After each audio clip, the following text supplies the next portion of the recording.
আল্লাহর নবীর ডাকতে বালক দুই ডাকতে কয় হুজুর, ও হুজুর, মক্কা মদিনায় মক্কা নগরে কি কোনো মানুষ নাই? আপনি আসলেন মদিনায়, মদিনার মানুষের কালেমার দাওয়াত দিতে আসলেন, মক্কা নগর থেকে মদিনায় আসলেন গো হুজুর, আপনার কি মক্কা নগরে কোনো মানুষ নাই? নবী কয় মক্কা নগরে অনেক মানুষ আছে। কয় হুজুর, তাহলে কেন মদিনায় আসলেন গো? কয় মদিনায় আমি আসছি কালেমার দাওয়াত নিয়ে। কয় হুজুর, কালেমার দাওয়াত কি আপনি মক্কায় দিতে পারেন নাই? নবী কয় মক্কার মানুষেরা ভালো নয়, মক্কার মানুষেরা বড় কষ্ট দিছে, আমি নবী রাহমাতুল লিল আলামিনকে কষ্ট দিছি। আল্লাহর নবী ডাকতে বলে, বালকেরা রে, এর মক্কার মানুষের বড় দুষ্ট গো। এই মক্কার মানুষেরা কালেমা তো গ্রহণ করে নাই, আরো তারা আমারে কষ্ট দিছে, আমার নির্যাতন করেছে, আমাকে অনেক আঘাত করেছে, কষ্ট দিছে। ডাকতে বলে, ইয়া রাসূলুল্লাহ, ইয়া হাবিবাল্লাহ, আপনাকে কষ্ট দিল, আপনার কি আব্বা মা নাই? বলে, ও আমার বালকেরা, আমি নবীর মা বাবা দুনিয়ার মধ্যে না। আল্লাহ নবী ডাকতে বলে, বালকেরা রে, এই দুনিয়ার মধ্যে আমি আমার দুঃখী, এই দুনিয়ার মধ্যে আমার জনম দুঃখিনী মা নাই, এই দুনিয়ার মধ্যে আমার বাবা নাই রে। আমার নবীজি বলার সঙ্গে সঙ্গে বালক দুটি ডাকতে বলে, ইয়া রাসূলুল্লাহ, ইয়া হাবিবাল্লাহ, আপনার অপরাধ কি গো? তারা এত কষ্ট দিল, আপনার মা নাই, আপনার বাবা নাই। বলে, বালকেরা রে, আমার অপরাধ হলো মূর্তি পূজা ছাড়তে বলা, কারণ আমার নবীজি বলে গেছেন, মুসলমান তিরমিজি শরীফের হাদিস নাম্বার হলো 3952 নাম্বার হাদিস কানা। নবী বলছে, আমার উম্মতের মধ্যে একদল বাইর হবে, তারা নিজেরাই মূর্তি পূজা করবে, অন্যকে উৎসাহিত করবে। ও মুসলমান, এমন একটা জামানায় আমরা আইছি, ঈমান নিয়ে কবরে যাওয়া বড় দুরুস্কর। ঈমান নিয়ে কবরে যেতে পারবো কি জানি না রে মুসলমান। সকালবেলা ঈমান আনবো, বিকেল বেলা চলে যাবেন। এ মুসলমান, এই রব্বে কারীম এত সুন্দর জমিনটা বানাইলো, এত সুন্দর তোমারে বানাইলো, রব্বে কারীম একমাত্র তার গোলামি করার জন্য তোমাকে দুনিয়ায় পাঠাইলো। তুমি সেই রব্বে কারীমের গোলামি বাদ দিয়া মানুষের গোলামি শুরু করে দিলা। একদিন কি চিন্তা হয় না? মরণের কথা চিন্তা হয় না? এই মরণের কথা একবার কি তোমার চিন্তা হয় না? এই দুনিয়ার মধ্যে প্রথম কাপড় পরিধান করে অন্য সাহায্যে, আবার জীবনের শেষ কাপড় পরিধান করব অন্যের সাহায্যে। এত মস্তানি আসে কই থেকে? এত বালাখানা আসে কই থেকে? কার জন্য তুমি সুদ খাও? কার জন্য তুমি ঘুষ খাও? কার জন্য জিনা করো? কার জন্য ব্যভিচার করো রে মোর? আজকে সুদ খাইয়া বাড়ি গাড়ি করলা, ঘুষ খাইয়া বাড়ি গাড়ি করলা, দুনিয়ার মধ্যে দুর্নীতি করিয়া বাড়ি গাড়ি করলা। একবার মনে রাখবা, এই দুনিয়া থেকে বিদায়ের পরে তোমার দেহখানা কি অবস্থা হবে রে মুসলমান? এই দুনিয়ার সম্পদ খাবে লোকে, তোমার দেহ খাবে পোকে। জোরে জোরে চিল্লায় বলা যাবে না, ঠিক কিনা? কুল্লু মান আলাইহা ফান, সব শেষ করে দিবে কে? আরো আসতে কোন, আল্লাহ সব শেষ করে দিবে। এত কষ্ট করে মাহফিল সাজাইলো, হয়তো আর ঘন্টা দেড়েক পরেই কুল্লু খালাস, সব শেষ, ঠিক কি না?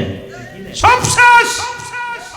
রব্বে কারীম কয়, দুনিয়ার মধ্যে এত সুন্দর সব কিছু, জমিনটা শেষ করে দিবে, আসমান শেষ করে দিবে। আমরা ধীরে ধীরে আলোচনার মধ্যে যাব, ডুব দিব, একটু ধৈর্য ধরেন আমার বাজানেরা। সবকিছু কার জন্য সুদ খাও, কার জন্য ঘুষ খাও, কার জন্য জিনা ব্যভিচার করো, কার জন্য পাহাড় সমতুল্য সম্পদ করলা, সব কিছু চূর্ণ বিচ্ছিন্ন করে দিবে আমার আল্লাহ। জোরে বলেন ঠিক কিনা? তিনবারের সফল মন্ত্রী ছিলেন আমার দেশের, বিরোধী দলের নেত্রী ছিলেন এক সময়, আবার এখন যিনি আমাদের তারেক জিয়ার মা বেগম খালেদা জিয়া, উনি কি বেঁচে আছে? যারা বলেন আছে নাই। আমার বাবারা, জিয়াউর রহমান সাহেব বেঁচে আছে, শেখ মুজিবুর রহমান সাহেব বেঁচে আছে, পাশানি সাহেব বেঁচে আছে, কত নিঃস্বাদ সরকার বেঁচে আছে, কত নেতা, কত মন্ত্রী, কত কত অফিসার, কত টাকাওয়ালা, কত বাড়িওয়ালা, সব ফিরাউন, নমরুদ, কারুন যারা খোদাই দাবি করেছিল তারাও নাই। সুতরাং আমিও থাকবো না, আপনিও থাকবেন না। জোরে বলেন ঠিক কিনা? এই হলো আজকে দেখলাম বেগম জিয়ার মাজারে অসংখ্য নারীরা দোয়া করতেছে, বসে বসে দোয়া করতে, দাঁড়িয়ে দাঁড়িয়ে দোয়া করতেছে। ভালো কর্ম করে গেলে ভালো, খারাপ কর্ম করে গেলে খারাপ। এই জন্য এই দুনিয়ার জিন্দেগিটা আমাকে এমন জীবন গড়তে হবে যেন আমি ইন্তেকালের পরে মানুষগুলো যেন আমার জন্য দোয়া করে। জোরে বলেন ঠিক কিনা? আরো জোরে বলেন। নাইলে মোরাও শান্তি নেই। মরার পরে কবি ওই যে সেই ঘুষখোরের কবর, ওই সে সুদখোরের কবর, ওই যে হলো ওইটা কার, ওই সে চোরের কবর, ওই সে কুখ্যাত সেই ঘুষখোর, ওই সেই কুখ্যাত সেই ডাকাতির কবর, কুখ্যাত সেই সন্ত্রাসীর কবর। আপনি চিন্তা করছেন মইরা যে বাঁচবেন, বলবো এই সেই যুবকটা যেটা আপনার সুদ চক্রের 1 নাম্বার লিডার ছিল। জোরে বলেন ঠিক কিনা? জোরে বলেন ঠিক কিনা? এই জন্য আমাকে আপনাকে জীবন এমন ভাবে গড়তে হবে যে ইন্তেকালের পরে যেন এই মানুষগুলো আমারে বলে যে না, আর ওই ভালো লোকটার কবর। জোরে বলেন ঠিক কিনা? জোরে বলেন ঠিক কিনা? একটু মহব্বতের সঙ্গে জিকির করুন, লা ইলাহা, আর জোরে লা ইলাহা। বাইজান মোগার মনের বেদনা, আয় হায় বুঝাইলে কেউ বোঝে না, আইরে শোনাইলে কেউ শোনে না, বলো শোনাইলে ও গো শোনেন শাহে মদিনা, লা ইলাহা, আর জোরে লা ইলাহা, জবান খুলে লা ইলাহা, লা ইলাহা ইল্লাল্লাহ। এই দুনিয়ার মুসলমান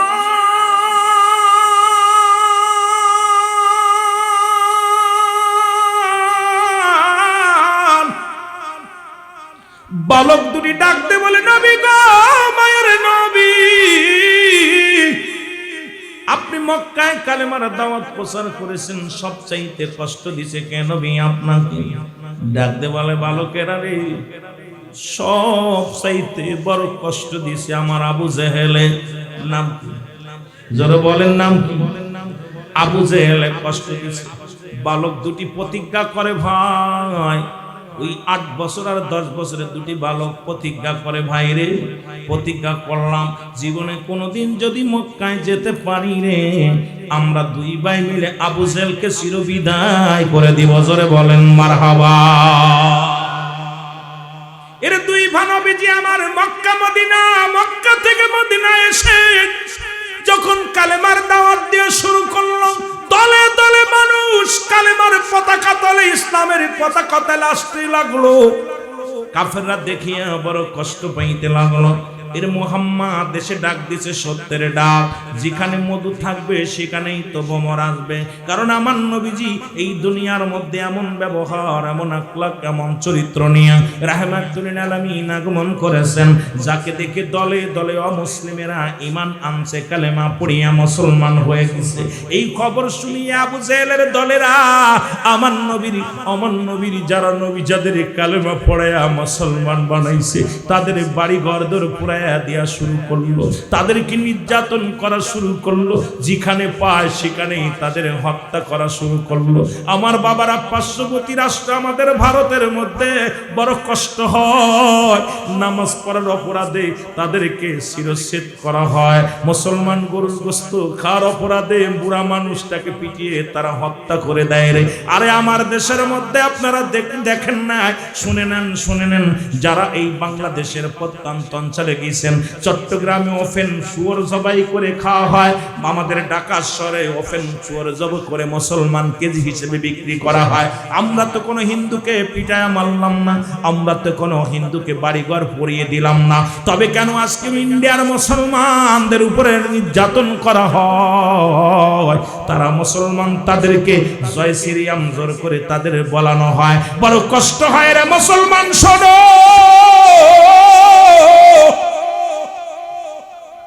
এ বাংলাদেশের মুসলমানেরা, তোমাদের অন্তর কেন কাঁদে না রে? যেখানে বাবরি মসজিদ ভেঙে গুড়িয়ে দেয়, অসংখ্য মসজিদ মাদ্রাসায় আক্রমণ করা হয়, এখনো তোমরা নিরাবসরে মুসলমান শুনে নাও। কারণ আমরা উগ্রপন্থী নয়, মুসলমান জঙ্গলিপন্থী নয়, মুসলমান সন্ত্রাসীপন্থী নয়, মুসলমানেরা হলো শান্তি প্রিয়। জোরে জোরে বলেন ঠিক কি না? আর একটু জোরে জোরে চিল্লায় বলা যাবে না মারহাবা? ও যুবক, রাহমাতুল লিল আলামিন এই কালেমার দাওয়াত দেয়া শুরু করলেন। দলে দলে মক্কা মদিনার মানুষগুলো ছায়াতলে আসতে শুরু করলো। আবু জেহেল ক্ষিপ্ত বেশি হয়ে গেলেন, ক্ষিপ্ত হইয়া মুসলমানদের উপরে নির্যাতন চালানো শুরু করলো। আমার নবীজির কাছে জিবরিল আমিন এসে বলে, ইয়া রাসূলুল্লাহ, ইয়া হাবিবাল্লাহ, নবী গো, আর কত নীরবতা পালন করবেন? আর কতদিন বয়া থাকবেন? মুসলমানদের নির্যাতন করে পুড়িয়ে মারা হয়, ঘর দরজা জ্বালিয়ে দেওয়া হয়। আমার নবী কয়, জিবরিল রে,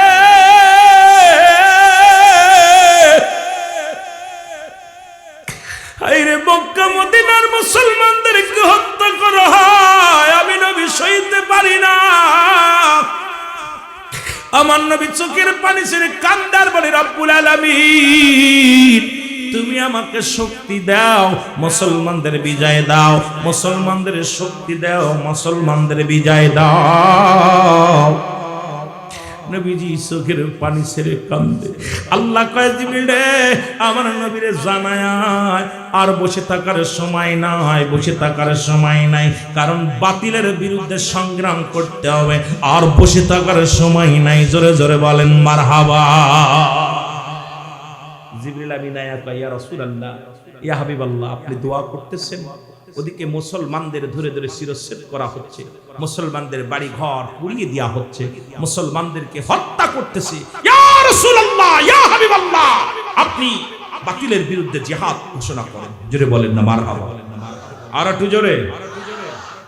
নবীজি কয়, জিবরিল, আমার সংখ্যা তো একেবারে নগণ্য, আমি ওদের বিরুদ্ধে বিশাল বড় একটা সংগঠন, এদের বিরুদ্ধে আমি কেমনে লড়বো? আমার তো অস্ত্র নাই, আমার কাছে অস্ত্র আছে মাত্র 8টা। কয়টা? জোরে বলেন কয়টা?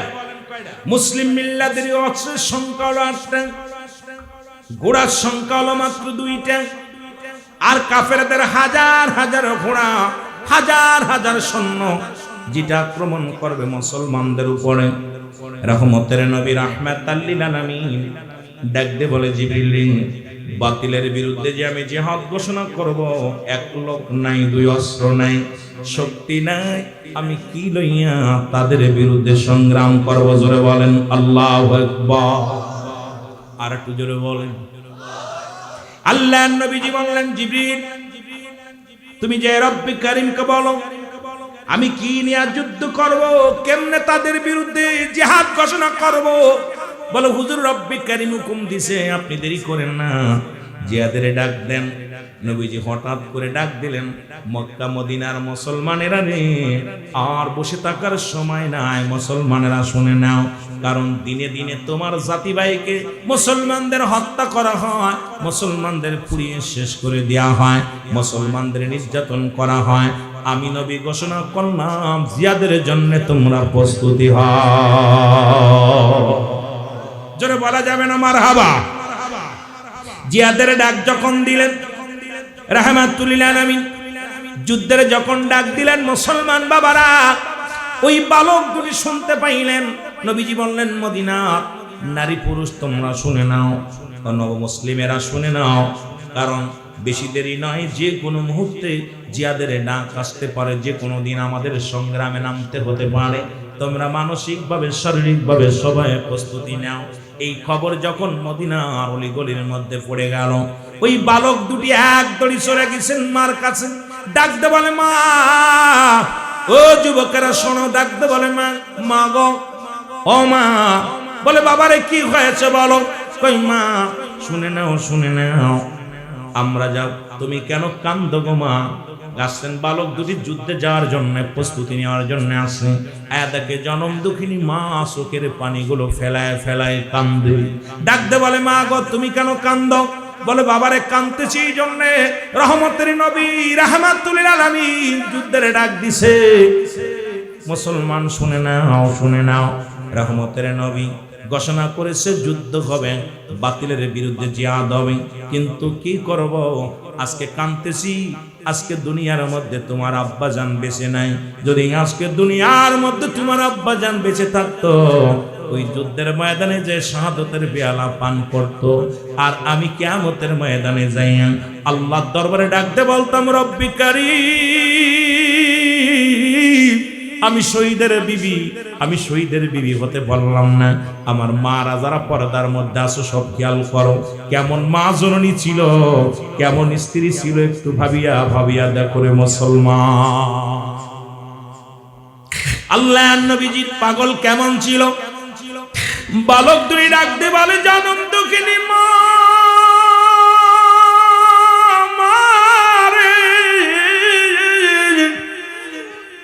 চোখের পানি তুমি মুছে পালো গো মা। এই জনম দুঃখিনী মা চোখের পানি গুলো সারিয়া ডাকতে বলে, বালকের রে, আমার নবী যুদ্ধের ডাক দিছে রে। নারীরা যুদ্ধে যাইতে পারবে না, কোন বালকেরা যুদ্ধে যাইতে পারবে না। সুতরাং আমি ইসলামের জন্য কিছুই করতে পারলাম না, আরে মুসলমানদের জন্য আমি কিছুই করতে পারলাম না। আজকে যদি তোমার বাবা বেঁচে থাকতো, তোমার আব্বা জান যদি বেঁচে থাকতো, তাহলে যুদ্ধের ময়দানে যেত, শাহাদতের পেয়ালা পান করতো। আমিও যেতে পারলাম না, তোমরা ছোট, তোমরাও যেতে পারবা না। বালক দুটি ডাক দেখলাম, মা মা, আমরা যাব যুদ্ধের ময়দানে গো মা। জোরে জোরে বলেন মারহাবা। এই 8 বছরের পোলা বালকেরা শুনেন, 8 বছর আর 10 বছরের পোলা দুইটা কয়, মা ও মা, আমরা যাব যুদ্ধের ময়দানে। বাবা নাই তা কি হয়েছে, তুমি শহীদের বাপ, শহীদের বিবি হতে পারো নাই, শহীদের মা হবা, মারহাবা বলো না। কেমন সন্তান জন্ম দিছে, আর আমরা খালি জুয়ারি শিক্ষা দিতেছি। ছোট ছোট পোলাপান মোবাইল ছাড়া খেলি, খালি মোবাইল দেখে, খালি মোবাইলে গেম খেলবে আর মোবাইলে কার্টুন দেখবে। কিন্তু ওই আল্লাহর নবী দুই আসে 8 বছর 10 বছরের পোলা দুইটা চিৎকার মেরে বলে, মা ও মা শোনো, কি হয়েছে? আব্বা জান নাই, আমরা যাব যুদ্ধের ময়দানে, আমরা শাহাদাতের পেয়ালা পান করব। তুমি কিয়ামতের ময়দানে রব্বে কারীমের দরবারে বলবা, আমি শহীদের মা ছিলাম। জোরে বলেন সুবহানাল্লাহ, আরো জোরে বলেন মামা। আরে কেমন সন্তান জন্ম দিছে, কেমন সন্তান জন্ম দিছে। আজকে এমন সন্তান জন্ম দিলাম, এসে খুশি হলাম। আশপাশে যত মাদ্রাসা আছে, মাদ্রাসাগুলো হয়েছে 3টা জিনিস কাজে লাগবে। নাম্বার 1 নেকামল, নাম্বার 2 হলো সদকায়ে জারিয়া, নাম্বার 3 হলো নেককার সন্তান। আর নেককার সন্তান যদি জন্ম দিতে পারো, 14টা হক আছে বাবা মায়ের প্রতি, এই 14টা হক ওই নেককার সন্তান আদায় করতে পারবে। কিন্তু এই বদ সন্তান দুনিয়ার মধ্যে রেখে গেলা, হিরণশিখর, মদখোর, নারীখোর, গাঁজাখোর, এগুলো জীবনেও তোমার দ্বারা অভিশাপ ডেকে আনবে। তোমার জন্য মুসলমান বড় ভয়ঙ্কর অবস্থানে দাঁড়াইবে। মুসলমান শুনে নাও, কারণ এমন সন্তান রেখে যাও যে সন্তান আপনি ইন্তেকালের পরে যেন দাঁড়ায় দাঁড়ায় বলতে পারে, রব্বির রহমহুমা কামা রব্বায়ানি সগীরা। জোরে বলেন, রব্বির রহমহুমা কামা।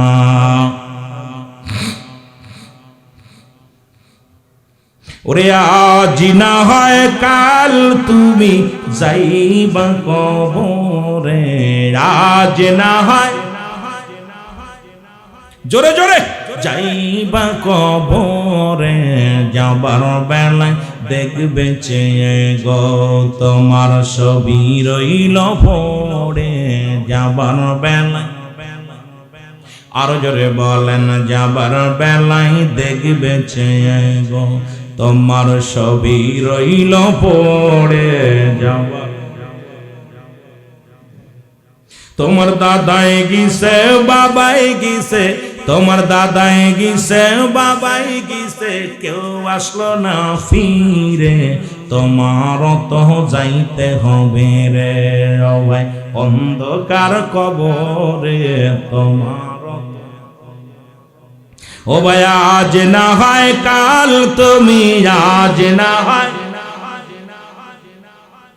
কবরে যাবার বেলায় দেখবে চেয়ে গো তোমার সবই রইল পড়ে যাবার বেলায়। ও ঘর করলা বাড়ি করলা সবই যাইবা রে, জায়গা করলা জমি করলা সবই যাইবা রে, যেদিন আজরাইল ধরা দিবে রে ও ভাই অন্ধকার কবরে, যেদিন আজরাইল ধরা দিবে রে। বলো আজ না হয় কাল তুমি, আজ না হয় যাবার বেলায় দেখবে চেয়ে গো তোমার সবই রইল পড়ে যাওয়া। এই দুনিয়ার মুসলমান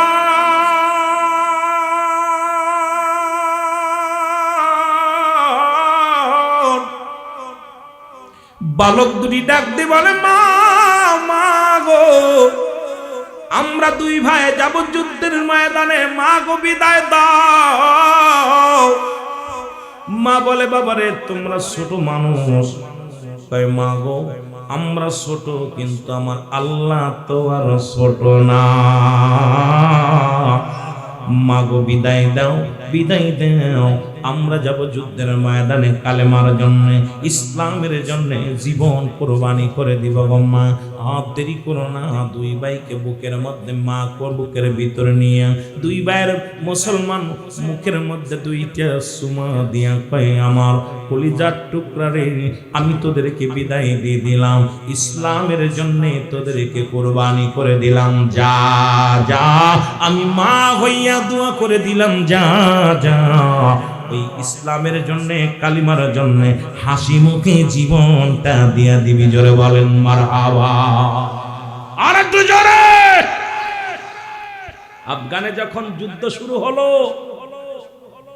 500 কোরআনের পাখিদেরকে, কোরআন শরীফ তারা হেফজখানার ছাত্রদেরকে ধরে এনে কোরআন শরীফ বুকের ভিতরে এইভাবে ধরে রাখছে, বলে তোরা কোরআন ছেড়ে দে আর নালে জীবন দিয়া দে। কোরআন পড়বি না জীবন দিবি?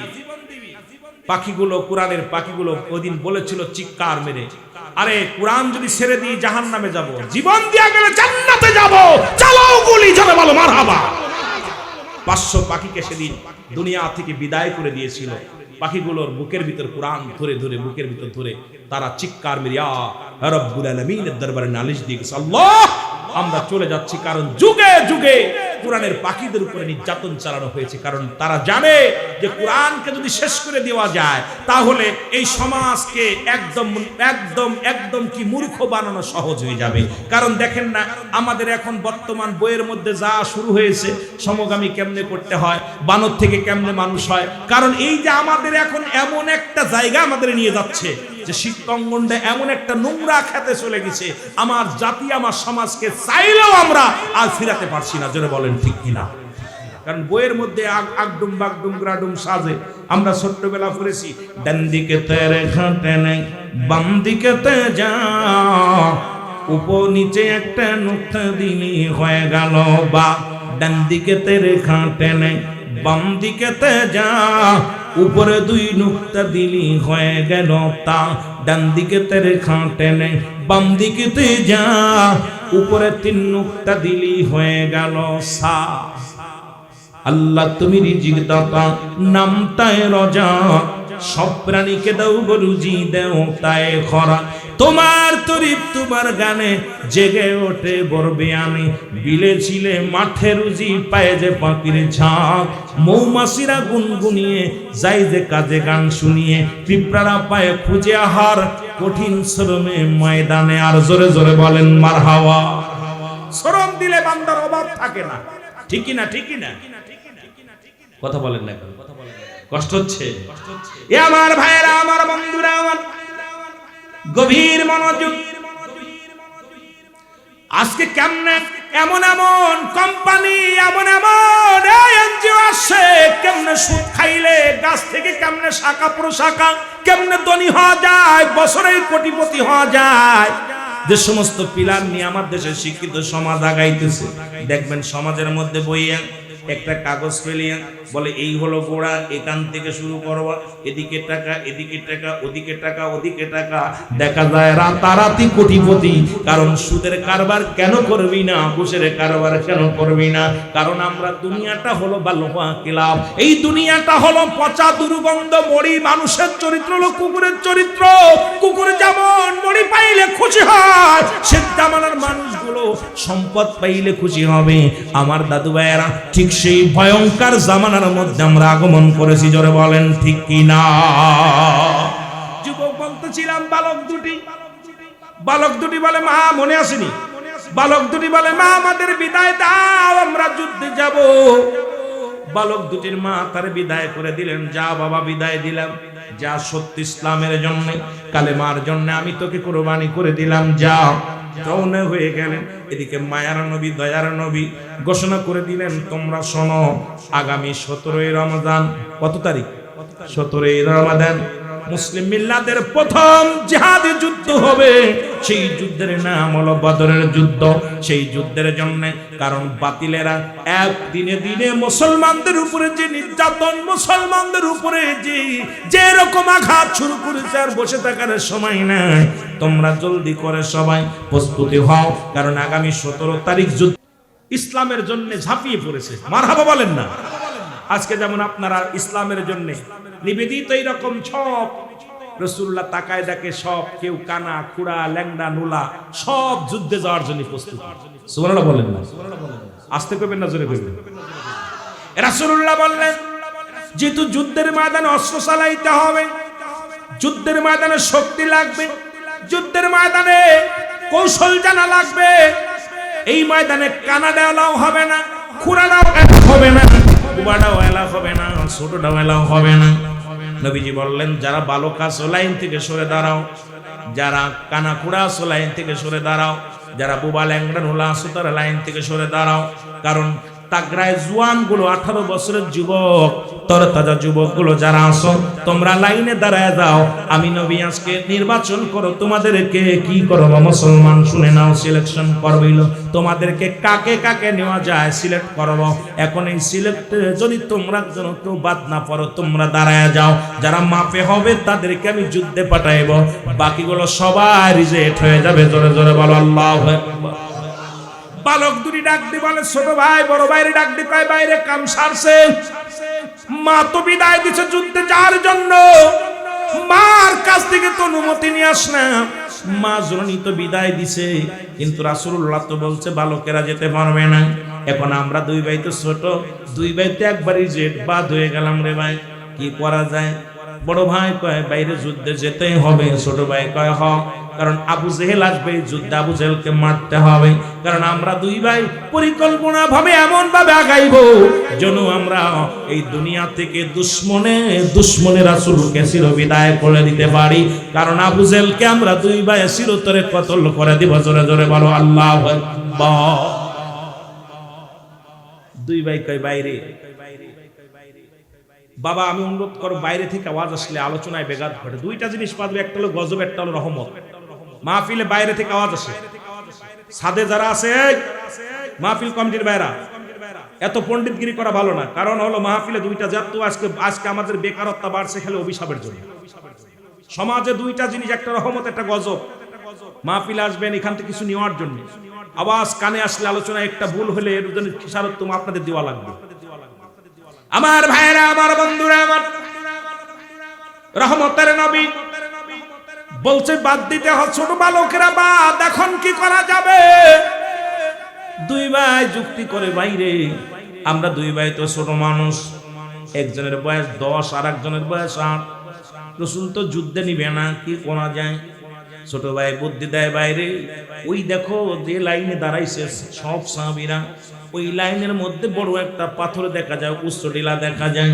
তুমি উচ্চ ঢিপির পরে যে দাঁড়াইবা যাতে তুমি মাপে ঠিক হয়ে যাও, কারণ দুজনে এক জায়গা দাঁড়াইবো না, এক জায়গা দাঁড়াইলে দুজন রিজেক্ট হয়ে যাব, কারণ আমাদের এলাও হওয়া লাগবে। জোরে জোরে চিল্লায় বলো মারহাবা। যে কথা সেই কাজ। যায় একটা উঁচু পাথর পাততলে দিয়ে দাঁড়ায় আছে একদম 10 বছরের বালক। ছোটটা পিছনে দাঁড়াইলেন, অনেক পিছনে দাঁড়াইলেন। রাসূলুল্লাহ সৈন্য নিবে মাপ দিতে দিতে রওনা দিলেন।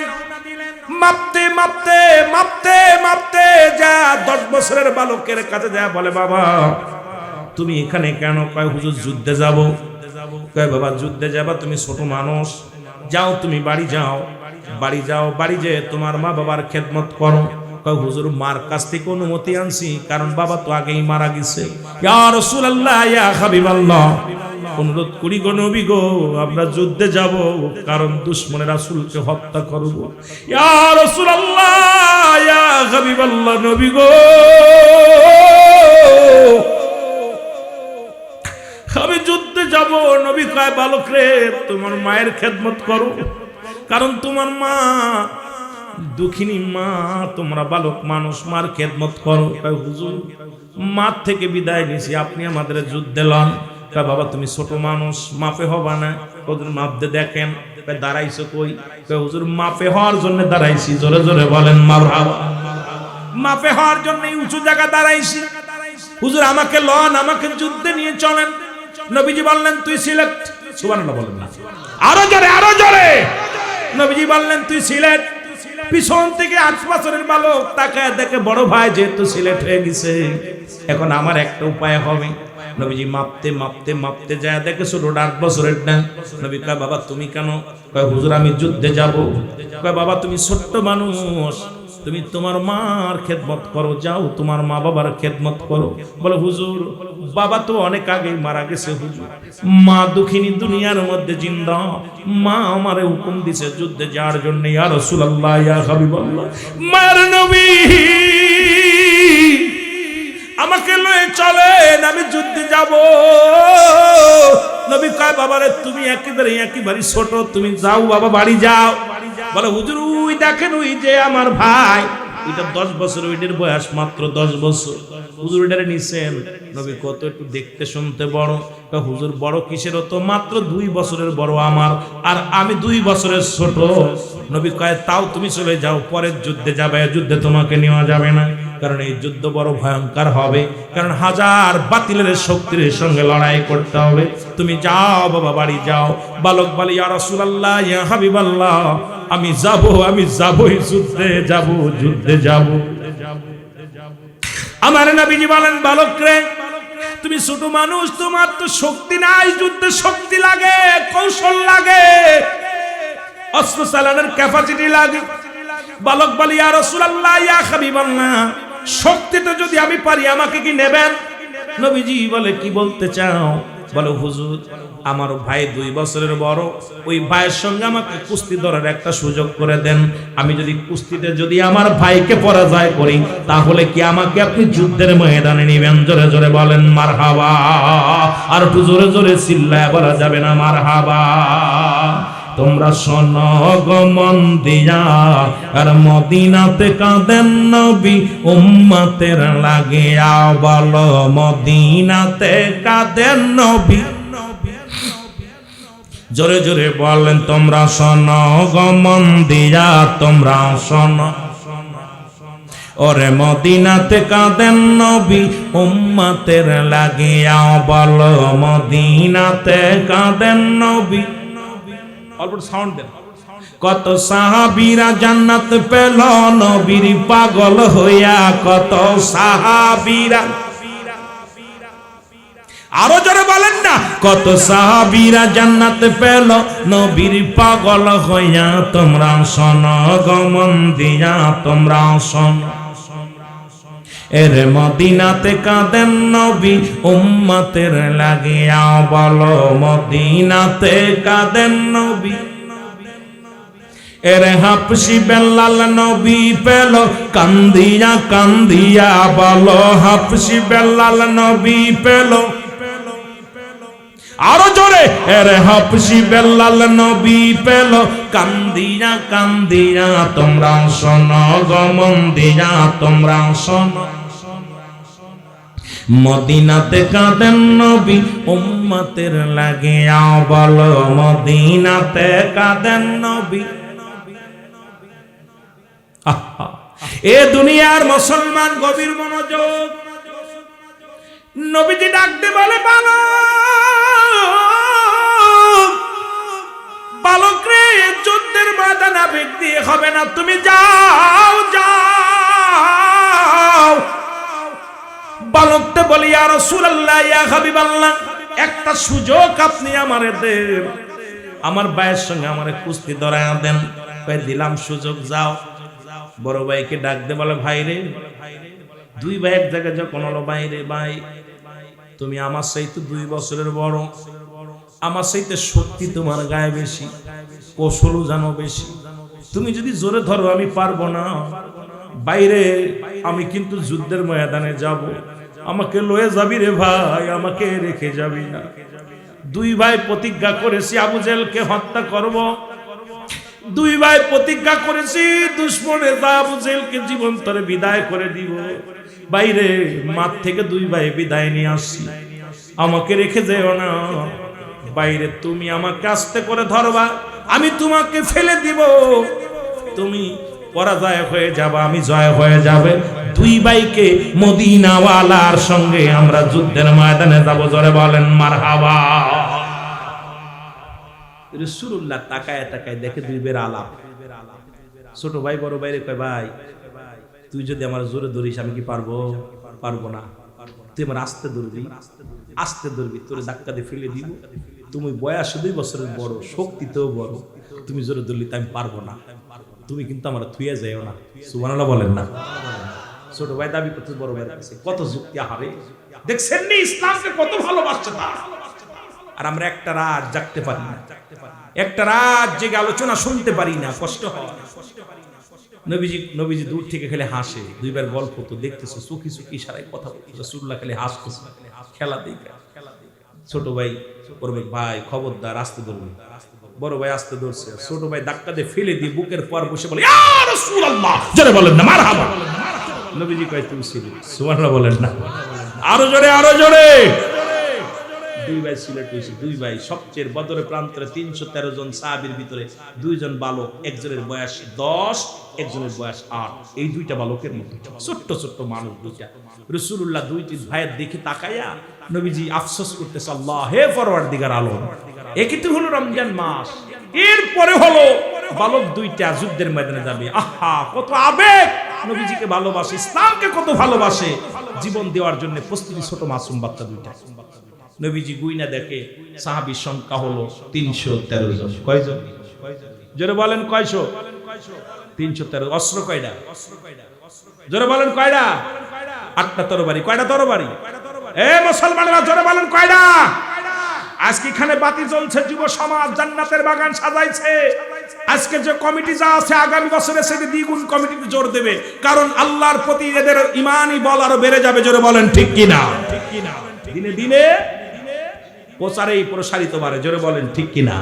আজকে আমার ভাইয়েরা ইচ্ছা করলে গান দিতে পারতো, ইচ্ছা করলে নাটক দিতে পারতো, ইচ্ছা করলে মহিলাকে নাচাইতে পারতো, সব বাদ দেয়া জান্নাতের দিকে ঝুঁকেছে।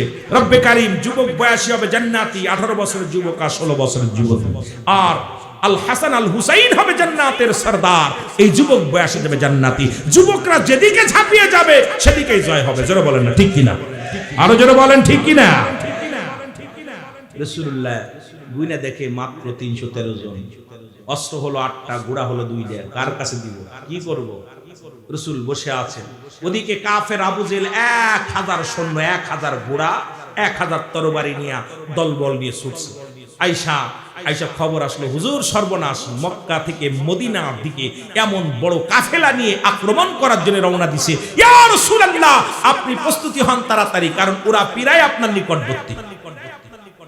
রাসূলুল্লাহ ডাক দিয়ে বলেন, সাহাবীরা তোমার কি হালাত? বলে হুজুর রোজা আছি। খুব খেয়াল, নবীজি আমি রোজা আছি। বলে সাহাবীরা রোজা আছো, তুমি কি খাইছো? বলে ইয়া রাসূলুল্লাহ একটা কুরমা খেয়ে রোজা আছি। বলে তুমি কি রোজা আছো? কয় জি হুজুর আমি রোজা আছি। হুজুর একটা খেজুর খেয়ে রোজা আছি। তুমি কি খেয়েছো? বলে ইয়া রাসূলুল্লাহ একটু পানি খেয়ে রোজা আছি। যাচ্ছে যুদ্ধের ময়দানে, সাহাবীরা সব রোজা অবস্থায়, কারণ রমজান মাসে ওই 17ই রমজানে যুদ্ধ শুরু হয়ে গেল, রমাদান মাস। আমার বাজানেরা, সাহাবীদের ইমানি কত শক্তি, ইমানি কত বল। খানার চিন্তা করে নাই, খোদার চিন্তা করেন নাই। রোজা থেকে আমার সাহাবীরা নবীজি দুই পাশে তাকায়া রাসূলুল্লাহ চোখের পানি ধরে রাখতে পারে না। নবীজি বলে রব্বি কারীম গো, আমার সাহাবীরা অধিকাংশই রোজা, আর এই রমজান মাসে সাহাবীরা রোজা রেখে যুদ্ধের ময়দানে যাবে। একটু ভালো খাইতে পারি না, একটু পানি খেয়ে রোজা আছে, একটা খুরমা খেয়ে রোজা আছে, একটা খেজুর খেয়ে রোজা আছে। রোজা ভাঙ্গে না, যুদ্ধের ময়দানে যাবে। আমার নবীজি কান্দার রব্বি কারীম, আজকে কাফেররা যদি আক্রমণ করে আমার এই 313 জন সাহাবীদের হত্যা করে, আল্লাহ আমি দিনের দাওয়াত দিব কাদেরকে আমি আল্লাহ তোমার দিনের দাওয়াত দিব, কালেমার দাওয়াত দিব। রব্বি কারীম, হাজার সৈন্যের সঙ্গে ওরা তো একবারই আমাদের উড়ায়া দিবে। রব্বি কারীম, আজকে সাহাবীদের মুখের দিকে তাকায়া রাসূলুল্লাহ চোখের পানি ধরে রাখতে পারে না, নবীজির চোখ দিয়ে দর দর করে পানি পড়ে। এমন সময় জিবরিল আমিন এসে সালাম দা, আসসালামু আলাইকুম ইয়া রাসূলুল্লাহ, ইয়া হাবিবাল্লাহ, নবী গো আপনি কি প্রস্তুতি? নবীজি বলে জিবরিল আমি প্রস্তুতি, তবে নবী গো আপনি কেন, আপনার চোখে কেন পানি? বলে জিবরিল রে তুমি এখন কিসের জন্য আসছো? ওহী নিয়ে আসছো নি? বলে না হুজুর ওহী নিয়ে আসি নাই, আপনার কাছে আসছি। কো নবী গো ওদিকে 1000 সৈন্য নিয়ে প্রায় নিকটবর্তী বদর প্রান্তরে নিকটবর্তী, আপনি এখনো দাঁড়িয়ে আছেন। নবী কয় জিবরিল রে আমার বড্ড ভয় হয়, কারণ 313 জন সাহাবী যদি একবারে তাদেরকে শেষ করে দেয়, আমি দিনের দাওয়াত কারে দিব, কালেমার দাওয়াত আমি কারে দিব? আমি কাদের কাছে ইসলামের প্রচার করব, কাদের কাছে আমি কালেমার দাওয়াত নিয়ে যাব? নবীজি কান্দি রে। তারপর অধিকাংশ সাহাবীরা রোজা আছে, এই রোজা অবস্থায় যুদ্ধের ময়দানে যাবে। এবার সাহাবী যখন আমার নবীজি চোখের পানি ফেলছে, জিবরিল আমিন বলে ইয়া রাসূলুল্লাহ, ইয়া হাবিবাল্লাহ আপনি চিন্তা করেন না, কারণ রব্বে কারীম আমারে পাঠায়া দিয়েছে। নবীজি তাকায় দেখেন গো, একজন নয় দুজন নয় 3000 ফেরেশতা দিয়া অস্ত্র সহকারে যানবাহন সহকারে রাস্তিয়ে দিয়েছে বদর প্রান্তরে। এই 3000 সৈন্যের কমান্ডার বানায়া আমি জিবরিলকে আপনার কাছে পাঠায়া দিয়েছে। জোরে বলেন মারহাবা, আর একটু জোরে বল আল্লাহু আকবার। ইয়া রাসূলুল্লাহ শুধু 3000 নয়, আপনি 313 জন তো শরীয়তে, 313 জন শরীয়তে।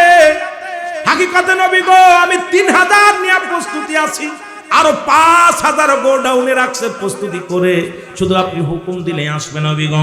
আরো 5000 সৈন্য সবাই তারা প্রস্তুতি আছে, আপনি ডাক দিলে বদর প্রান্তে চলে আসবে। আপনি যুদ্ধের জন্য ঝাঁপিয়ে পড়েন, নারায়ে তাকবীর দিয়ে আল্লাহু আকবার বলে, আল্লাহু আকবার বলে ময়দানে নামেন। নবী অবশ্যই মুসলিম মিল্লাতের জয় হবে। ইয়া রাসূলুল্লাহ, ইয়া হাবিবাল্লাহ, আর চিন্তার সময় নাই, বসে থাকার সময় নাই, প্রস্তুতি লয়ে রওনা হন। আল্লাহর নবী বলেন সাহাবীরা রে প্রস্তুতি নাও, রওনা হও। নবীজি আমার তাকবীর দিয়ে সাহাবীদেরকে রওনা দিলেন। যুদ্ধ শুরু হয়ে গেল, তুমুল আকারের যুদ্ধ। যুবক মারো কাটো মুসলমান শুনে নাও, মাত্র 313 জন সাহাবী, কিন্তু কাফেররা দেখলো হাজার হাজার মুসলিম সৈন্য, তারা প্রথমেই পরাজয় মেনে গেল মুসলমান। তবে যুদ্ধ যখন শুরু হয়ে গেল, 70 জন বন্দী হলো, 70 জন কাফেরদের মৃত্যুবরণ করলো, আর মুসলমানদের মাত্র 14 জন শাহাদাতের পেয়ালা পান করলো। জোরে বলেন মারহাবা, আর একটু জোরে বলেন মারহাবা। যুদ্ধের তুমুলাকের রক্তক্ষয় যুদ্ধ শুরু হয়ে গেল, কিন্তু এই বালক দুটি ডাকতে বলে, 12 বালক দুটি জয় ঘোড়ার মধ্যে মুসলমান পায়ের নিচে পড়ে আছে, ছোট বালক দুটি, 8 বছর আর 10 বছর। যা কয় ভাই রে আবু জেল কই, আবু জেল কই, চেনে না তো? খালি আবু জেল রে কি করবা? কয় মারবো। কয় মারবি, কারণ ছোট ভাই দুটি খালি দৌড়াদৌড়ি করে যুদ্ধের ময়দানে। ভাই আবু জেল কই? আবু জেল রে কি করবা? কয় ওই দেখো আবু জেল, ওই যে ঘোড়ার ওই মনে সাদা ঘোড়ার উপরে বসে আছে, ওই চিত কপলে ঘোড়ার উপরে আবু জেল বসে আছে, বড় নেতা। দুই ভাই তরবারি নিয়ে এক দড়ি চলে গেছেন। মুসলমান শুনে নাও, শুনে নাও। দুই ভাই যায় দেখেন ঘোড়ার পাশে যায়, ঘোড়ার পায়ের নিচে পড়ে আছে ঘুড়ি। মুসলমান ছোট্ট মানুষ, ঘোড়ার হাঁটুর নিচে। আবু জেহেল তো মারা সম্ভব নয়, তরবারি দিয়া বারবার ছুঁইতেছিল কিন্তু ধরা সম্ভব নয়। মুসলমান শুনে নাও, ছোট ভাই বড় ভাইরে ডাক দে, কয় বাইরে এইভাবে আবু জেহেলকে মারা সম্ভব নয়, একটা কাজ করো, আমি পিছনে দাঁড়াইলাম তরবারি নিয়ে, তুমি সামনে থেকে ঘোড়ার পা কেটে দাও। যখন পা কেটে দিলে জমিনের মধ্যে পড়ে যাবে, আর পিছন থেকে আমি ছেড়ে দিব আবু জেহেলকে। জোরে জোরে বলেন মারহাবা। আর একটু জোরে জোরে চিল্লায়া বলা যাবে না মারহাবা? ছোট ভাই বড় ভাই প্রতিজ্ঞা করছে আবু জেহেলকে মারবো, ওরে তো মারতে হইব, কিন্তু তুমি আমি দুইজনই একজনের সোয়া পেতেছি না, কিন্তু বদমাইশটারে তো মারতে হইব। ইসলাম তারে শেষ করতে চায়, কালিমা দুলি সাত করতে চায়, ওকে চির বিদায় করে দিতে হবে, কিন্তু মারবো কেমনে? সোয়া তো ভাই না, তুমি এক কাজ করো, গোড়ার হাঁটু ঠ্যাং কেটে দাও। বড় ভাই গোড়ার ঠ্যাংয়ের মধ্যে দিছে কোপ মাইরা, আবু জেহেল গোড়া গেছে পইরার পিছন থেকে ছোট ভাই আইয়া আবু জেহেল ছাড়ছে। মারহাবা বলো।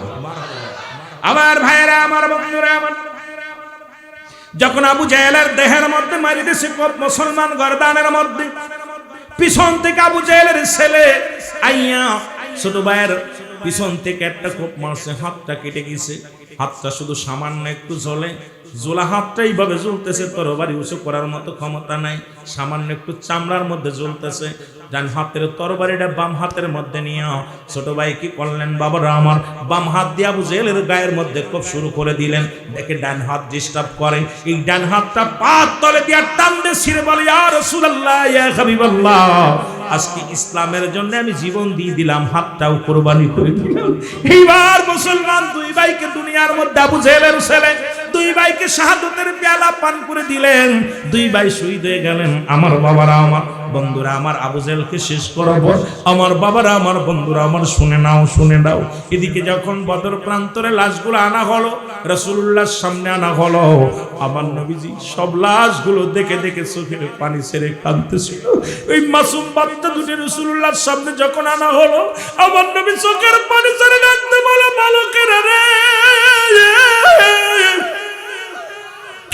তোমরা আল্লাহ দিনকে এত ভালোবাসো, আমি নবীকে এত ভালোবাসো,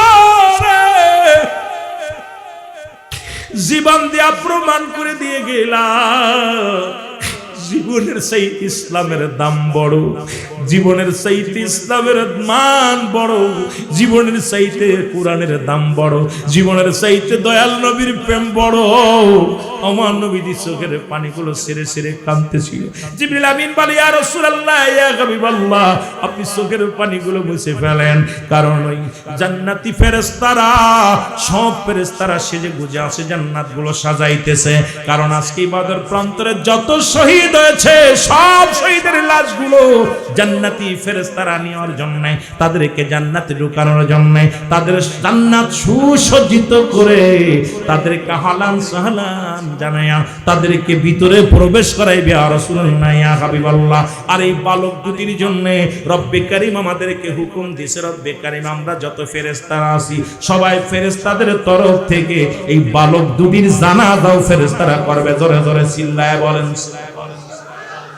আর একটু জোরে বলেন মারহাবা। সুতরাং বালকেরা ইসলামের জন্য কি করেছে? 8 বছর 10 বছরের যুবকেরা, ঠিক এই যুবকেরা, আমার বাবারা শোনে নাও, কথাগুলো বললে অনেক কথা চলে আসে, কথাগুলো বলতে গেলে অনেক কষ্ট হয় রে মুসলমান।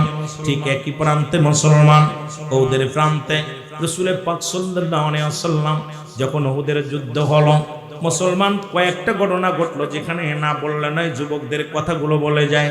যেখানে আমির হামজাকে হত্যা করা হয়েছিল, হানজালাকে হত্যা করা হয়েছিল, একটু কথা কত যুবকদের বোঝানোর জন্য আজকে বলে যায়। রাসূলুল্লাহ মুসলমান উহুদের যুদ্ধে ডাক দিলেন, আল্লাহু আকবার বলো। এত গেল মুসলমান বালকদের কথা। উহুদের যুদ্ধে নবীজি ডাক দিলেন, উহুদের যুদ্ধে যেতে হবে। হানজালা লাইনে দাঁড়া গেছে। হযরতে হানজালা সবে মাত্র গত রাত্রে বিয়ে করেছে, আজকে উহুদের যুদ্ধ। আজকে যেমন যুবকেরা এইরকম হযরতে হানজালা রাদিয়াল্লাহু তাআলা উনি লাইনে দাঁড়ায় গেছে। নবীজি বলে, হানজালা তুমি লাইনে কেন দাঁড়াইলা? তো হুজুর আমি যুদ্ধে যাব। কই না না, তুমি গতকালকে আমি তোমার নিজে বিয়ে পড়াইছি, কারণ রাসূলুল্লাহ নিজে বিয়ে পড়াইছে, বিয়ে অনুষ্ঠানে ছিল। সুতরাং আজকে তোমার হানিমুন হবে, বাসর হবে, আজকে তুমি যুদ্ধে যেতে পারবা না। রাসূল বলেন, হানজালা রে, খবরদার খবরদার, আজকে তোমাকে আমি যুদ্ধে নিতে পারবো না। তোমার বিবির একটা হক আছে, বিবির হকটা তুমি আদায় করো। আমার যুবক বন্ধুরা, অল্প কথাগুলো কেন অনেক আলোচনা চলে আসে, যেহেতু বালকদের দিয়া শুরু করলাম, যুবকদের দিয়ে একটা কথা বলে আমি মূল ধারায় আলোচনায় যাব, যদি আল্লাহ দয়া করেন। রাসূলুল্লাহ ডাকতে বলেন, হানজালা রে, কারণ গতকালকে বিয়ে হলো, আজকে হানিমুন হবে, বাসর হবে, আজকে স্ত্রীর একটা হক আছে, হকগুলো আদায় করতে হবে। সুতরাং তুমি যুদ্ধে যাবে না, তুমি যুদ্ধ না যায় তুমি বিবির সঙ্গে বাসর করো। জোরে জোরে চিল্লায় বলো মারহাবা। রাসূলুল্লাহ নিজে বিয়া দিছে সাহাবীরে, আবার নবীজি যে বলছেন, হানজালা খবরদার, তোমাকে যুদ্ধে যাওয়া লাগবে না, তুমি যাও, তুমি একটা কাজ করো, তুমি তোমার বিবির সঙ্গে যাও, বাসরে লিপ্ত হও, তুমি যাও, তুমি হানিমুনে চলে যাও। এদিকে যুদ্ধ শুরু হয়ে গেল। মুসলমান শুনে নাও, ওই জামানার মানুষগুলো চুম্ব ব্যবহার করতে এরকম মাইক ছিল না, টিনের চুম্বগুলো দিয়া দিয়া হ্যালো অ্যালাউন্স করতো। কে যেন ডাকতে বলে, আরে ও মক্কা মদিনার শহরের মানুষেরা রে, আমার নবী আর নাই রে, নবী আর নাই, নবী আর নাই। নবী শাহাদাতের পেয়ালা পান করেছে, রাসূলুল্লাহ শাহাদাতের পেয়ালা পান করেছে। এই খবরটা যখন হানজালার কানে আসলো, হানজালা কে যেন ভিতর থেকে আওয়াজ আসে, হানজালা কয়, বিবিরি লাভ দুঠিয়া দেওয়ালের মধ্যে তরবারিটা ছিল, বাইর করলো, বাইর করিয়া নিয়ে রওনা হয়ে যায়। বিবি পিছন থেকে জামা টানতে ধরে বলে, বিবির স্বামীরে দাঁড়ান, আপনি কি ভুলে গেছেন? কারণ সবে মাত্র দুজনের মিলন হলো, আপনার উপরে ফরজ গোসল আছে। আমার স্বামী, আপনি কোথায় যান? আপনার উপরে ফরজ গোসল হয়ে গেছে, কারণ এই মাত্র দুজনের মিলন হলো।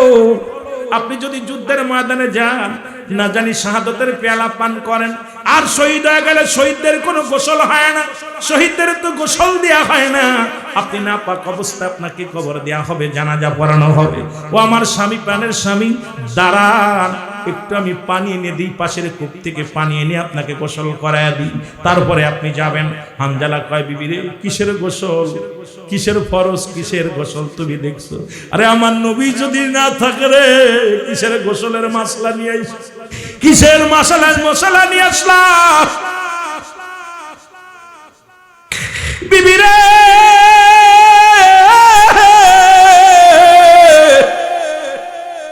যদি আমার নবী শাহাদাতের পেয়ালা পান করে রে, আমি হানজালা বেঁচে থেকে কি লাভ? আমারে তুমি আর পিছন থেকে ঠেকাও না। সঙ্গে সঙ্গে বিবিরা মুসলমান হানজালা রওনা দিল। আমার বাবারা আমার, এইবার যায়া শাহাদাতের পেয়ালা পান করলো হানজালা রাদিয়াল্লাহু তাআলা। উনি শাহাদাতের পেয়ালা পান করলেন। নবীজি ওই যুদ্ধে, মুসলমান উহুদের যুদ্ধে, মুসলমান শুনে নাও, অনেক ক্ষত বিক্ষত হয়েছিল, রাসূলুল্লাহর মাথা পর্যন্ত ফেটে গেল, নবীজির মাথা দিয়ে রক্ত ঝরতেছিলেন, বেহুশ হয়ে জমিনের মধ্যে পড়ে গেলেন। ওই যুদ্ধে রাসূলের চাচা আমির হামজাকে ক্ষত বিক্ষত করে আমির হামজার ওই যুদ্ধে নাকটা কেটে দেওয়া হয়েছিল, আমির হামজার কান দুটি কেটে দেওয়া হয়েছিল, আমির হামজার চোখ দুটি তুলে নেওয়া হয়েছিল, আমির হামজার হাত কেটে নেওয়া হয়েছিল, আমির হামজার বুক ফেড়ে কলিজাটা পর্যন্ত বাইর করে নিয়েছে। মুসলমান শুনে নাও, রাসূলুল্লাহ ওদিন এত কেঁদেছে, জীবনে এত কান্না কোনোদিন করেন নাই। ওদিন যখন ওই আমিরে হামজা আল্লাহ মুবারক রাসূলুল্লাহর সামনে আনা হলো, ওদিন চাচাকে হারায়া রাসূল এমন ভাবে কেঁদেছে, আল্লাহ আল্লাহ, মানুষ এমন নিষ্ঠুর হয়, মানুষ এমন পাষাণ্ড হয় যে আমার চাচাকে ক্ষত করে ফেলেছে। জোরে বলো আল্লাহু আকবার। হযরত হানজালা রাদিয়াল্লাহু তাআলা শাহাদাতের পেয়ালা পান করল। মুসলমান শুনে নাও, ওদের যুদ্ধে মোট 70 জন শহীদ হলো। কয়জন? যারা বলেন কয়জন? আমি যুবকদের জন্য বলতেছি, কথাটা আবার বলবো, হুজুর আপনি ওদের বললেন, আমাদেরও বললেন না। দুইটা যুদ্ধের বিষয় নিয়ে বালকদেরও বললাম, আপনাদেরও বলে যায়। রাসূলুল্লাহ ডাক দিলেন, তোমরা সাহাবীদের লাশগুলো নিয়ে আসো। কিন্তু 69টা লাশ পাওয়া গেল, একটা লাশ খুঁজে পাওয়া যায় না। সাহাবীরা আশ্চর্য হয়ে গেলেন, বলে ইয়া রাসূলুল্লাহ ইয়া হাবিবাল্লাহ, মুসলমানরা তো শহীদ হয়েছে 70 জন, অথচ লাশ গণনা করে পাইতেছি আমরা 69 জন। 70 জন তো একজনের লাশ কোথায় গেল? আমার নবীজি চারিদিকে বলেন, সাহাবীরা খোঁজো, না জানি কাফেররা নিয়ে গায়েব করে দিছে লাশটা। তোমরা যাও, তাড়াতাড়ি যাও, দেরি করো না, তাড়াতাড়ি যাও। সবাই দৌড়ে আসলেন, এসে বলে আমার নবী কয় কাল লাশটা? সবাই বলে হুজুর হানজালার লাশ। নবী কয় কি বলো? হানজালা তো গতকালকে বিয়ে হয়েছে, আজকে তো বাসরের জন্য আমি হানজালার আসতে বারণ করেছি। বলে ইয়া রাসূলুল্লাহ ইয়া হাবিবাল্লাহ, হানজালা ওদের প্রান্তরে জীবনটা কুরবানি করে দিছে। আমার নবীজি মুসলমান তাকায় দেখলেন কোথাও হানজালার লাশটা দেখা যায় না। হঠাৎ রাসূলুল্লাহ উপরের দিকে তাকাইলেন, তাকায় দেখেন 7 তলা জমিনগুলো খোলা। প্রথম আসমান, দ্বিতীয় আসমান, তৃতীয় আসমান, চতুর্থ আসমান, পঞ্চম, ষষ্ঠ, সপ্তম, সব আসমানের দরজাগুলো খোলা। অসংখ্য ফেরেশতারা হানজালারে গোসল করায়া, মুসলমান কাউসারের পানি দিয়ে হানজালাকে গোসল করায়া, মুসলমান শুনে নাও, কাতারে কাতারে দাঁড়ায়া আসমানি ফেরেশতারা হানজালার জানাজা আদায় করতেছে। জোরে বলেন না সুবহানাল্লাহ, আর একটু জোরে বলেন আল্লাহু আকবার। রাসূল আকরাম সাল্লাল্লাহু আলাইহি ওয়াসাল্লাম মিসকে একটা হাসি দিলেন। এত কষ্টের পরেও নবীজি যখন হাসলেন, সাহাবীরা বলে হুজুর আপনি সাহাবীদের জন্য এত কান্নাকাটি করলেন, এত চোখের পানি ফেললেন, ইয়া রাসূলুল্লাহ ইয়া হাবিবাল্লাহ, এখন আপনার মুখে কেন হাসি? আমার নবী কয় তাকায় দেখো। এবার সাহাবীরা তাকায় রয়েছেন, দেখে একটু পরেই মুসলমান শুনে নাও, আমির হামজার লাশের পাশে হানজালার লাশ মোবারক কানিয়া ফেরেশতারা শুয়ায় রেখেছে। জোরে বলেন মারহাবা। আমার নবী বলে এবার লাশগুলো গণনা করো, গণনা করো। গুনতে গুনতে দেখো 70টা লাশ। বলে ইয়া রাসূলুল্লাহ ইয়া হাবিবাল্লাহ, আমরা হানজালার লাশ পাইতেছিলাম, এখন দেখি পাইনি, এখন দেখি আমির হামজার কাছে, আপনার চাচা আমির হযরত আমির হামজার পাশেই লাশটা শোয়ানো রয়েছে। নবী বললেন তোমরা কাজ করো, জানাজা শুরু করে দাও। মুসলমান রাসূলুল্লাহ 70 বার জানাজা পড়েছে, আর 70 বারই মুসলমান শুনে নাও, শুনে নাও, হযরতে আমির হামজা 70 বার জানাজা পড়া হয়েছে। একটা লাশের সঙ্গে একটা লাশ দিয়া, একটা লাশের সঙ্গে একটা লাশ দিয়া, যতদিক লাশের সঙ্গে পাশে শুয়া মুসলমান আমির হামজার জানাজা পড়েছে আমার নবীজি। কারণ আমার নবী তাকায়া দেখে আমির হামজার নাকটা পর্যন্ত কালেমার জন্য হারায় ফেলেছে, ইসলামের জন্য কান হারাইছে, ইসলামের জন্য জিহ্বা হারাইছে, ইসলামের জন্য চোখ দুটি হারিয়েছে, ইসলামের জন্য কলিজাটা হারাইছে, ইসলামের জন্য হাত পা হারাইছে। এই দুনিয়ার মধ্যে এমন পাগল কয়জন আছে রে মুসলমান, আজকে যারা আপনার ইসলামের জন্য কালেমার জন্য নিজের টাকা পয়সা খরচ করেছেন এবং জান্নাতের বাগানে ছুটে আসছেন, আপনাদের ঋণ কোনোদিন শোধ হবে না। জোরে বলেন মারহাবা। রাসূলুল্লাহ মোট 70 বার জানাজা পড়ছে, এর মধ্যে 70 বারই এক একটা সাহাবীর জানাজা যখন আদায় করেছে আমির হামজার লাশকে সেখানে নিয়ে বসায় শুয়াইছে। রাসূলুল্লাহ এত কষ্ট পেয়েছে, কারণ আমির হামজা যখন রাসূলের সাহাবীদের মধ্যে মাত্র 9 জনের মধ্যে ইসলাম ধর্ম কবুল করেছিল মাত্র 2 জন, একজনের নাম আমির হামজা আর একজনের নাম আব্বাস, বাকি তো সবাই দুশমনি করেছিল।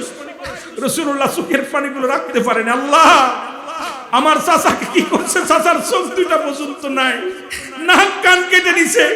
এইরকম নির্যাতন পৃথিবীর মধ্যে শহীদের সঙ্গে করে আমার নবী সইতে পারে নাই। এমন সময় এক মহিলা, পর্দাশীলতা এক নারী, পর্দা করে এসে সালাম দিলেন, আসসালামু আলাইকুম ইয়া রাসূলুল্লাহ ইয়া হাবিবাল্লাহ। নবীজি বলে সাহাবীরা রে, ওই মহিলাকে বলে ইয়া রাসূলুল্লাহ ইয়া হাবিবাল্লাহ, ওই মহিলা হলো হযরত হানজালা রাদিয়াল্লাহু তাআলার বিবি। আমার নবী বলেন উনাকে বলো উনার স্বামীর জানাজা পড়া হবে, উনার স্বামীকে বিদায় করে দেয়া হবে। ওদের যুদ্ধে শাহাদাতের পেয়ালা পান করেছে।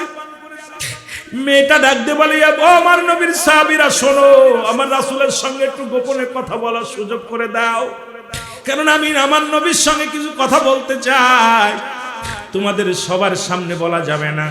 আমার নবীকে যে বললেন, ইয়া রাসূলুল্লাহ, ইয়া হাবিবাল্লাহ, হযরত হানজালার বিবি আপনার সঙ্গে দুইটা কথা বলতে চান। নবীজি বলে, ডাকো তাকে, আমাকে একটা পাথরের উপরে বসাও। নবীজিকে একটা পাথরের উপরে বসাইলেন, একটা চাদর টানা দিলেন, পর্দার বিধান করে দিলেন মুসলমান। এবার পর্দার ভিতরে যাইয়া নবীজি পাশে দাঁড়ায় বসে রইলেন। মহিলা ডাক দিয়ে বলে, ইয়া রাসূলুল্লাহ, ইয়া হাবিবাল্লাহ, আপনার কাছে আমি একটা দাবি, আমার স্বামীর জন্য গোসল না করায় দাফন করা না হয়, দাফন যেন করানো হয়। ইয়া রাসূলুল্লাহ, ইয়া হাবিবাল্লাহ, কারণ আমার স্বামীর উপরে গোসল ফরজ। ইয়া রাসূলুল্লাহ, ইয়া হাবিবাল্লাহ, যত সাহাবী আছে কাউকে তো গোসল করার নাই, আমার স্বামীর উপরে গোসল ফরজ। বলে, বিবি আমি মুসলমান জালার বিবি, কি হয়েছে বলো। ইয়া রাসূলুল্লাহ, ইয়া হাবিবাল্লাহ, গত রাত্রে যখন আমরা দুজনের মেলামেশা হলো, যখন মিলন হলো, এমন সময় কে যেন বলতেছিল, নবীজি নাই রে নাই। তখন আমার স্বামী এক লাফ ঘর থেকে বাইর হয়ে গেল। ইয়া রাসূলুল্লাহ, তখন আমার স্বামীকে ফরজ গোসলের জন্য অনেক চেষ্টা করেছিলাম, আমি পানি এনে বলছিলাম, আমি পানি এনে দিই, গোসলটা করে যান। আমার স্বামী বলেছিল, আরে আমার রাসূল যদি না থাকে রে, আমি কিসের গোসল, কি করে গোসল করব। ইয়া রাসূলুল্লাহ, আমার স্বামী, আমরা স্বামী স্ত্রী দুজন মিলন হয়েছিল, উনি তো শাহাদাতের পেয়ালা পান করেছে, ওনার উপরে ফরজ গোসল ফরজ হয়ে রয়েছে। ইয়া রাসূলুল্লাহ, ওনাকে যেন গোসল করানো হয়। আমার নবী চোখের পানি ছেড়ে বলে, হানজালার বিবি রে, তুমি যাও যাও, তুমি দেখো তোমার বিবির স্বামীর মুখের দিক চাও, স্বামীরকে দেখো। যায় যখন কাপনের কাপড়গুলো খোলা হলো, স্বামীর মাথা বেয়ে বেয়ে পানি চোয়া চোয়া পড়তেছে। ডাকতে বলে, ইয়া রাসূলুল্লাহ, ইয়া হাবিবাল্লাহ, আমি দেখেছি আমার স্বামীর মাথা দিয়া, মাথার চুল দিয়া টপ টপ করে কেবলমাত্র পানি এখন প্রবাহিত হচ্ছে। আমার নবী বলে, হানজালার বিবি শোনো, রব্বুল আলামিন তোমার হানজালার উপরে এত খুশি হয়েছে, কারণ এতগুলো 69 জন সাহাবী কাউকে গোসল করানো হয় না, একমাত্র হানজালার উপরে ফরজ গোসল ছিল। এটা রব্বে কারীম তার ফেরেশতা দিয়া করাইয়া, ফেরেশতা দিয়া জানাজা পড়াইয়া আমি রব্বে কারীমের দর আমি রাসূলের কদমের মধ্যে হাজির করে দিছে। ও বিবি, হানজালা বিবি রে, কারণ এই দুনিয়ার মধ্যে তুমি বড় ধন্য, তুমি বড় ধন্য রে বিবি, কারণ তোমার স্বামী এই দুনিয়া থেকে শাহাদাতের পেয়ালা পান করে চলে গেছে।